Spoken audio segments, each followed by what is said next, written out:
Semoga kita selalu dalam keadaan sehat walafiat. Bagi yang belum mengisi daftar hadir, silakan kalian isi terlebih dahulu pada link yang telah Ibu kirimkan melalui grup WhatsApp, atau kalian bisa klik di link ini. Materi hari ini kita masih membahas tentang teks editorial. Ada yang masih ingat apa itu teks editorial? Baik, apabila kalian lupa, nanti kita ulas kembali mengenai apa itu teks editorial. Tujuan pembelajaran hari ini yaitu mampu merancang teks editorial dengan memerhatikan struktur dan kaidah kebahasaan. Dengan mempelajari teks editorial, kita dapat menemukan berbagai manfaat. Di antaranya, yang pertama, memberikan informasi kepada pembaca. Yang kedua, bermanfaat juga untuk merangsang pemikiran pembaca. Lalu yang ketiga, teks editorial terkadang mampu menggerakkan pembaca untuk bertindak. Selain teks editorial memiliki sebuah manfaat, teks editorial juga memiliki tujuan. Tujuan dari teks editorial yaitu mengajak para pembaca untuk ikut berpikir tentang isu aktual yang sedang hangat dibicarakan di kalangan masyarakat. Baik, selanjutnya kita masuk pada inti pembelajaran. Di dalam surat kabar, sering dijumpai berbagai jenis tulisan, baik yang berbentuk berita, editorial, pojok redaksi, artikel, dan suara pembaca. Artikel dan suara pembaca ditulis oleh orang di luar staf redaksi media yang bersangkutan.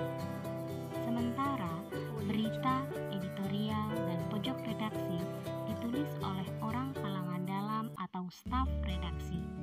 Bedanya, berita memuat fakta, sedangkan editorial dan pojok redaksi memuat opini.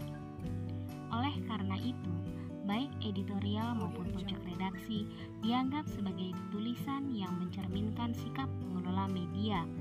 Setiap hari, redaktur surat kabar selalu menyajikan berita aktual dan juga membuat artikel yang disertai kritik dan saran guna menyoroti berita aktual tersebut.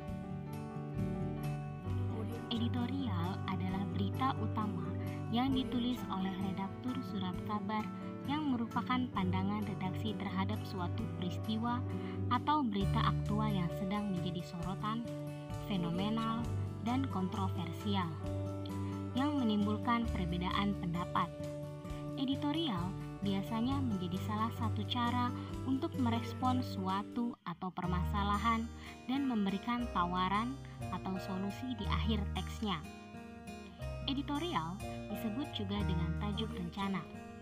Teks ini menggunakan bahasa yang lugas. Editorial atau tajuk rencana merupakan tulisan argumentatif yang bersifat faktual dan aktual. Dalam Kamus Besar Bahasa Indonesia, bahwa yang dimaksud editorial adalah artikel dalam surat kabar atau majalah yang mengungkapkan pendirian editor atau pemimpin surat kabar atau majalah tersebut mengenai beberapa pokok masalah. Sebuah teks editorial memang didominasi oleh pendapat berupa sudut pandang penulis terhadap suatu permasalahan. Tetapi, penulis pun harus menyampaikan fakta yang ada di lapangan. Mengenai hal tersebut, berbeda dengan berita yang justru berisi fakta dan bebas dari opini penulis. Dapat dikatakan bahwa editorial juga merupakan opini yang berisi pendapat dan sikap resmi suatu media. Sebagai institusi penerbitan terhadap persoalan aktual dan fenomenal atau kontroversial yang berkembang dalam masyarakat. Opini yang ditulis mewakili redaksi sekaligus mencerminkan pendapat dan sikap media yang bersangkutan. Penulisan editorial atau tajuk rencana dimaksudkan untuk membujuk atau menggiring opini publik. Lalu, untuk apakah sebuah teks editorial ditulis oleh redaksi? Nah, hal ini berkaitan erat dengan fungsi teks editorial itu sendiri.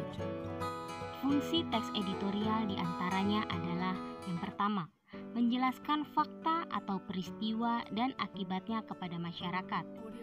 Yang kedua, mengisi latar belakang dari isu dengan kenyataan sosial dan faktor yang memengaruhi. Yang ketiga, memberikan pandangan kepada pembaca terhadap isu yang sedang berkembang. Yang keempat, memberikan penilaian moral tentang isu tersebut.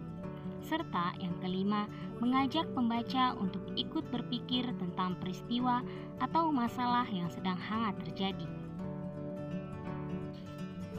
Selanjutnya, saya ingin bertanya terlebih dahulu. Ketika kalian membaca koran, apakah kalian pernah melihat bagian seperti ini? Atau bagian yang seperti ini di dalam koran? Kalau kalian tahu kedua bagian ini di dalam koran, biasa juga disebut dengan editorial atau yang disebut juga dengan tajuk rencana. Namun, apabila kalian tidak pernah atau tidak terlalu suka membaca koran, tapi kalian suka menonton televisi atau siaran-siaran berita, pasti kalian pernah melihat siaran seperti berikut ini.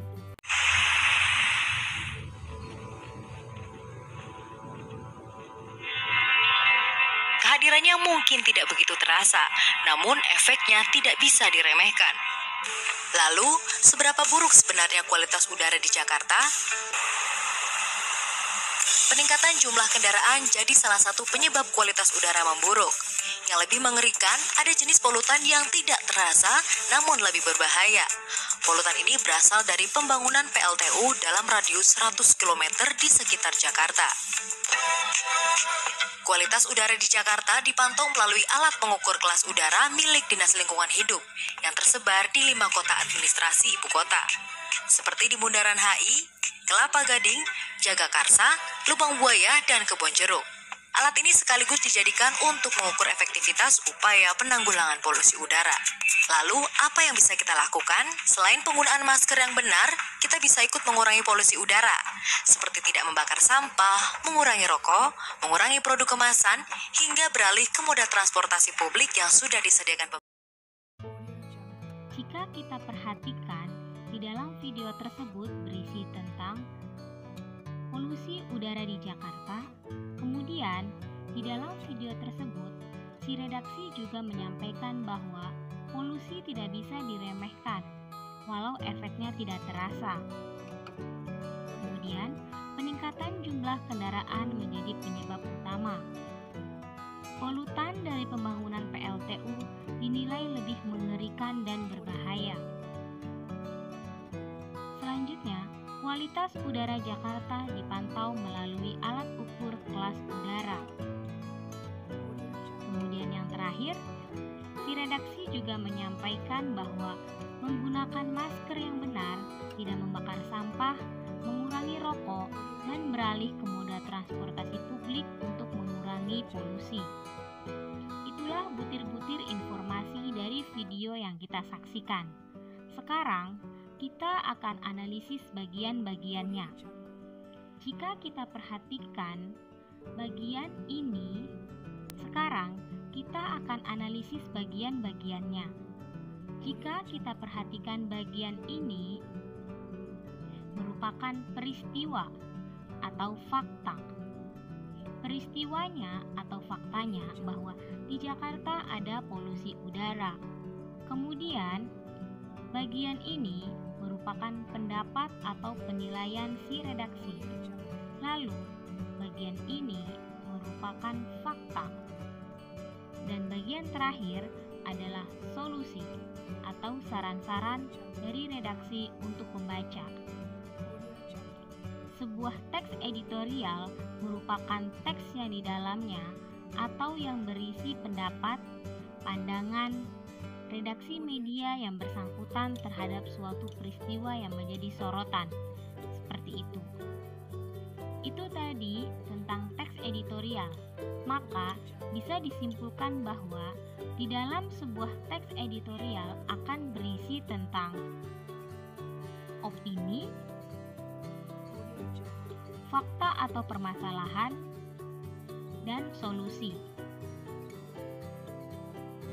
Baik semuanya, setelah kita menyimak penjelasan tentang apa itu teks editorial dan tujuan serta ragam dan informasi yang ada di dalam teks editorial, barangkali di antara kalian ada yang bertanya-tanya, apa itu fakta dan opini? Baik, selanjutnya, untuk kalian ketahui bahwa fakta merupakan kejadian atau keadaan, peristiwa yang nyata dan benar-benar terjadi. Sedangkan opini merupakan buah pikiran berupa pendapat, penilaian, kritik, harapan, atau prediksi. Lalu, bagaimana cara kita bisa membedakan antara kalimat fakta dan kalimat opini? Kalimat fakta biasanya bersifat objektif, kemudian dia akan mengandung kepastian, kemudian memiliki data yang akurat dan benar-benar terjadi. Sedangkan opini biasanya bersifat subjektif, mengandung pendapat pribadi atau orang lain, dan biasanya memiliki kata-kata yang bersifat relatif seperti mungkin, akan, atau jika. Bagaimana? Sudah bisa membedakan kalimat fakta dan opini? Baik. Tadi kita sudah belajar atau sudah mengetahui perbedaan antara kalimat fakta dan kalimat opini beserta ciri-cirinya. Terakhir, saya ingin menguji kalian atau kita akan sama-sama mengetahui seberapa jauh pemahaman kita terhadap kalimat fakta dan kalimat opini. Sekarang, kalian perhatikan ya kalimat atau cuplikan berikut ini.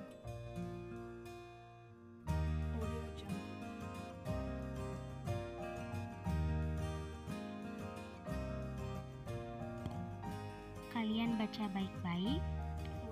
Selanjutnya, menurut kalian, kalimat itu termasuk kalimat fakta atau kalimat opini? Jawabannya, tara! Ya, kalimat tersebut termasuk ke dalam kalimat fakta. Kenapa? Karena di sana sudah jelas betul-betul terjadi, bahkan ada waktunya. Dan memang itu telah terjadi. Sekarang, perhatikan lagi kalimat berikut. Bagaimana? Sudah dibaca? Baik, kira-kira menurut kalian kalimat tersebut fakta atau opini? Coba kalian jawab. Ya, betul sekali. Kalimat tersebut merupakan kalimat opini karena kita bisa lihat di sana ada kata yang bersifat relatif, bahkan di sana bersifat prediksi. Baik, tadi pelajaran kita untuk pertemuan kali ini tentang teks editorial. Semoga kalian bisa lebih memahami dan tentunya sangat mudah sekali memahami teks editorial ini. Untuk tugas kalian, silakan sekarang kalian buat tugas. Tugasnya yaitu membuat sebuah teks editorial dengan memerhatikan struktur dan kaidah kebahasaan. Setelah kalian membuat teks editorial, kemudian silahkan kalian unggah ke akun e-learning ya. Baik, pertemuan kali ini telah selesai. Terima kasih